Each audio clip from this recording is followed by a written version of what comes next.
সীমান্ত এলাকায় জন্ম, সীমান্তেই বেড়ে ওঠা, যুগ যুগ ধরে বাপদাদাদের বসবাসও এখানেই।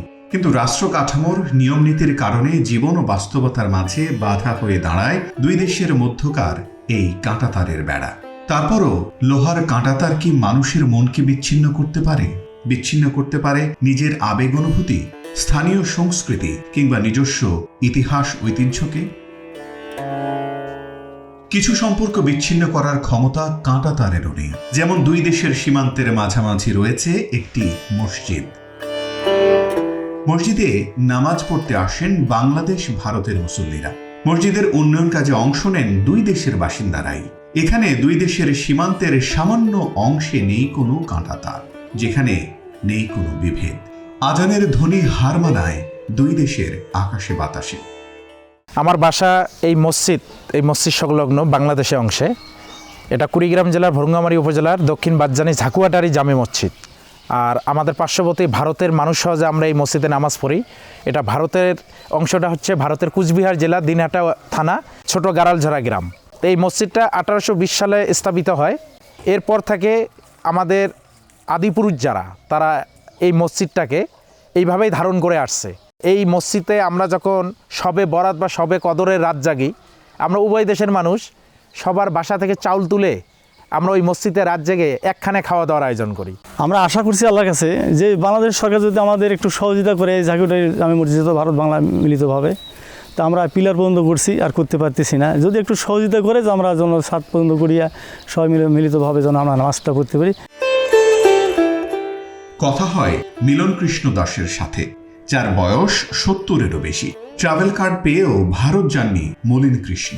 প্রথম দফায় ভারত পরিদর্শনে গিয়ে অনেকের কাছে শোনেন সেখানে দেয়া হবে নগদ 5 লক্ষ টাকা এবং ফ্ল্যাট। যদিও সেসবের কিছুই দেখেননি কাগজে কলমে, লোভের কাছে হার মানেননি তিনি। ট্রাভেল কার্ড পেয়েও না যাওয়ার কারণে পোহাতে হয়েছে অনেক বিড়ম্বনা। এত আয়োজনের পরও থেকে গেছেন মাতৃভূমিতে, ছাড়তে পারেননি মায়া। ভারত যখন আমাকে নিয়ে যায় তখন আমরা নাম দিলাম। কিছু কেবল কার্ড নেওয়ার পরে ওরে ঢুকলাম। সরকার একটা দিল যে তোমরা যা ঘুরি ফিরি দেখে এসো। পরে আমরা গেলাম, মোটামুটি কয়েকজন লোক গেলাম, ঘুরি ফিরি দেখলাম। তা আমার পছন্দ হলো না। যাদের পছন্দ হয়েছে তারা চলে গেছে।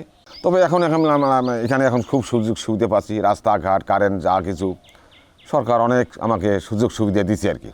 যতক্ষণ মাতৃভূমির মায়া তো সহসায় ত্যাগ করতে চায় না মানুষ। 2015 সালের 31 জুলাই দুদেশে থাকা ছিটমহলগুলো স্ব দেশের মূল ভূখণ্ডের সাথে সংযুক্ত হয়। সমাপ্তি ঘটে 162 ছিটমহলবাসীর 68 বছরের বন্দিদশা। ভারতে বাংলাদেশের 51টি ছিটমহলের মোট আয়তন ছিল 7,110 একর এবং বাংলাদেশে থাকা ভারতের 111টি ছিটমহলের মোট আয়তন ছিল 17,158.75 একর। ছিটমহল বিনিময়ের ফলে বাংলাদেশের সাথে যুক্ত হয়েছে 10,041.25 একর। অপরদিকে 3 বিঘা করিডোরের আয়তন 178.85 মিটার। 3 বিঘা করিডোরের বিনিময়ে ভারত নেয় বাংলাদেশের পঞ্চগড়ের বেড়ুবাড়ি ছিটমহল, দহগ্রাম ও আঙ্গারপোতা ছিটমহল, লালমনিরহাট জেলাধীন পাটগ্রাম উপজেলার ছিটমহল। ছিটের সংখ্যায় বাংলাদেশ পায় 111টি আর ভারত লাভ করে 51টি। বাংলাদেশ থেকে ভারতে যায় 979 জন, কিন্তু ভারত থেকে কেউ আসেনি। দুইজনাই বাঙালি ছিলাম, দেখো দেখি কাণ্ড খান, তুমি এখন বাংলাদেশি, আমারে কো ইন্ডিয়ান। দুঃখ কিছু ছিল মনে, দুঃখেরে কয় যাও রে ভাই, সাজবেলায় আদরের ডাকে কেমনে বলো মুখ ফিরাই। আহা হা হা হা ও হো হো হো হো। চলো মন মা বাবার ভূমি, দেখি নিজের ভাই বোনে, শুনছি নাকি তারা আজও এই পাগলের গান শোনে। দুইজনায় বাঙালি বন্ধু, বাংলা দুইজন নারী জান, তোমার গলায় বাংলা কথা, আমার গলায় বাংলা গান, তোমার গলায় বাংলা কথা, আমার গলায় বাংলা গান। ছিটমহল বিনিময়ের পর থেকেই বঞ্চিত এই মানুষগুলোকে মূলধারায় যুক্ত করতে বিভিন্ন উন্নয়ন পদক্ষেপ গ্রহণ করে সরকার। এই 7 বছরে আমূল পরিবর্তন হয়েছে ছিটমহলগুলোর। যোগাযোগ, শিক্ষা, স্বাস্থ্য, খাদ্যসহ সামাজিক নিরাপত্তার মতো নাগরিকের মৌলিক অধিকারের সবকিছুই পূরণ করার অঙ্গীকার করে সরকার। এক সময়ের অন্ধকারাচ্ছন্ন পরিবেশ এখন বিদ্যুতের আলোয় আলোকিত। আলোর পথ এখন পিচ ঢালা পাকা সড়ক, স্বাস্থ্যসেবা দোরগোড়ায়, খাদ্য ও সামাজিক নিরাপত্তার আওতায় শতভাগ পরিবার। ছেলেমেয়েরা লেখাপড়া করে নিজেদের গ্রামের স্কুলে। শুরুতেই 3টি সরকারি প্রাথমিক বিদ্যালয় স্থাপিত হলেও চলতি বছরে নিম্ন মাধ্যমিক ও মাদ্রাসা সহ 4টি শিক্ষা প্রতিষ্ঠানকে এমপিওভুক্ত করা হয়েছে। ঘরে ঘরে পৌঁছে গেছে বিদ্যুৎ। 57 কিলোমিটার নতুন লাইনে সংযোগ দেওয়া হয়েছে 2000-এরও বেশি পরিবারকে। পাকা করা হয়েছে 26 কিলোমিটার সড়ক। নির্মাণ হয়েছে একটি 36 মিটারের ব্রিজ সহ 5টি ব্রিজ ও বেশ কিছু কালভার্ট। প্রতিষ্ঠিত হয়েছে 3টি কমিউনিটি ক্লিনিক, মসজিদ, মন্দির সহ রিসোর্স সেন্টার। আমাদের এই অঞ্চলগুলোতে কারিগরি শিক্ষার খুবই অভাব। যদিও আমরা এই মাধ্যমিক পর্যায়ে, নিম্ন মাধ্যমিক পর্যায়ে, প্রাইমারি পর্যায়ে শিক্ষা দিয়ে থাকি, তো এই যে শিক্ষার্থীরা স্কুল থেকে বাইর হওয়ার পর তাদের যে আগের চিত্র, সেই আগের চিত্রতেই ফিরে যাচ্ছে। নাই কর্মসংস্থান, নাই কলকারখানা, নাই শিল্প প্রতিষ্ঠান, তারা যে বেকারই থেকে যাচ্ছে। শতভাগ সেচের আওতায় আনা হয়েছে কৃষি জমি। 3000 ভিজিডি সহ শতভাগ বাড়িতে নিশ্চিত করা হয়েছে সুপেয় পানি ও স্যানিটেশন ব্যবস্থা। এইসব উন্নয়নে জীবনচিত্রের পরিবর্তন ঘটেছে এখানকার মানুষের। যে গ্রামীণ অনেক নারী পুরুষ আছে যাদের হাতে কোনো কাজ নেই, তারা শুধু কৃষির উপরই নির্ভরশীল। কৃষির উপর নির্ভরশীলতা হতে গিয়ে দেখা যাচ্ছে যে তারা নানা রকম বঞ্চনার শিকার হচ্ছে। আবার অনেকে আছে যারা কাজের সন্ধানে ঢাকাসহ দেশের বিভিন্ন প্রান্তরে ছুটে যাচ্ছে, সেখানেও তারা নির্যাতনের শিকার হচ্ছে।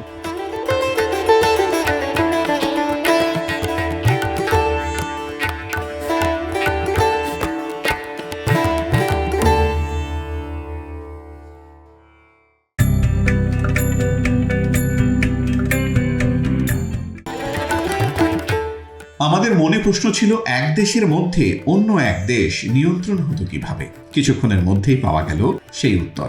স্থানীয় কয়েকজন আমাদের নিয়ে গেলেন তাদের সাবেকি আমলের বোর্ড ঘরে, যেখান থেকে নিয়ন্ত্রণ করা হতো স্থানীয় এই অঞ্চলের নিরাপত্তা ও বিচার ব্যবস্থা।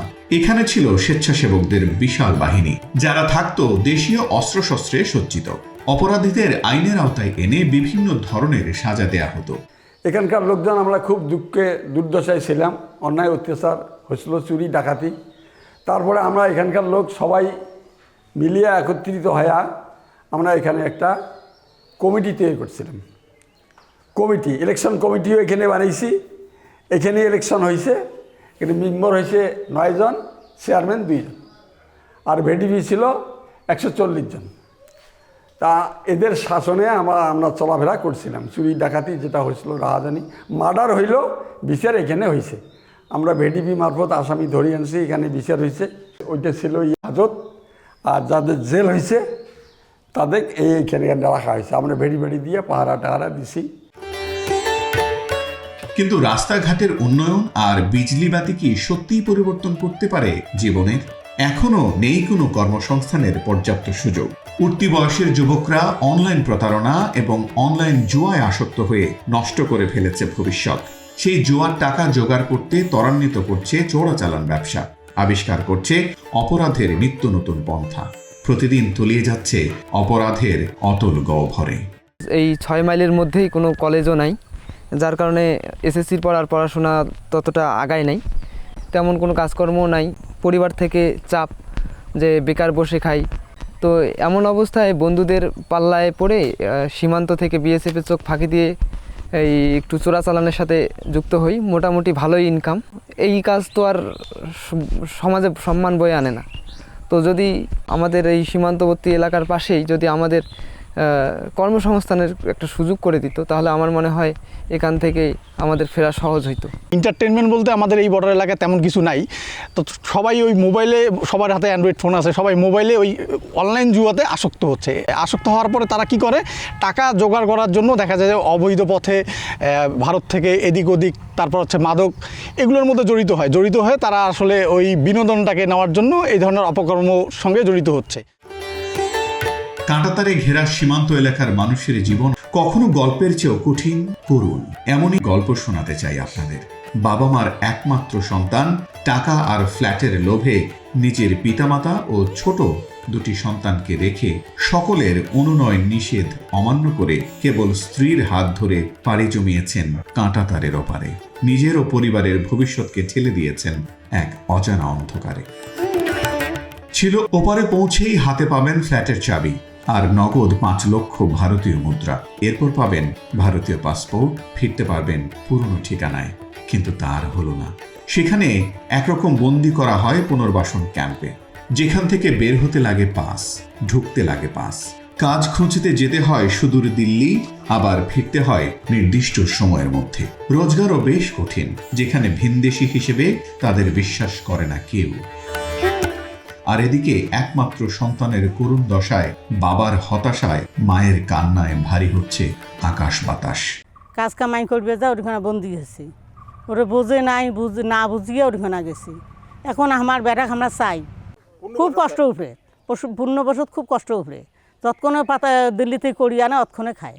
মারও বাচ্চার জন্য মন পড়ে, বা ওখানে বাচ্চারও ঘরে বাপ মার জন্য মন পড়ে। আমার কান্দন আমরা জানি, মানুষের কলি হবে, দুঃখ খাওয়া খন্ডবান নয়। আল্লাহ আল্লাহ তো দয়া করেন, আল্লাহ আমার বেড়া ধরা সেজন আল্লাহ।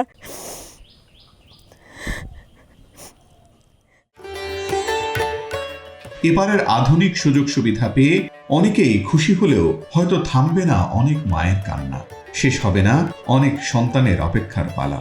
অনেক পরিবার চেয়ে থাকবে অনন্তকাল তাদের কাছের মানুষদের জন্য, যারা ভুল সিদ্ধান্তে নিয়েছে ভিনদেশি ট্রাভেল পাস। হয়তো তারা একদিন ফিরবে, হয়তো কোনোদিন ফিরবে না। আমরা একবার কি ভেবে দেখেছি কি নির্মমভাবে কাঁটাতারের বেড়া দিয়ে এপারের মানুষকে ছেঁটে ফেলা হয়েছে অপর পারের মানুষের কাছ থেকে? কিন্তু কাঁটাতারের বেড়া কার জন্য?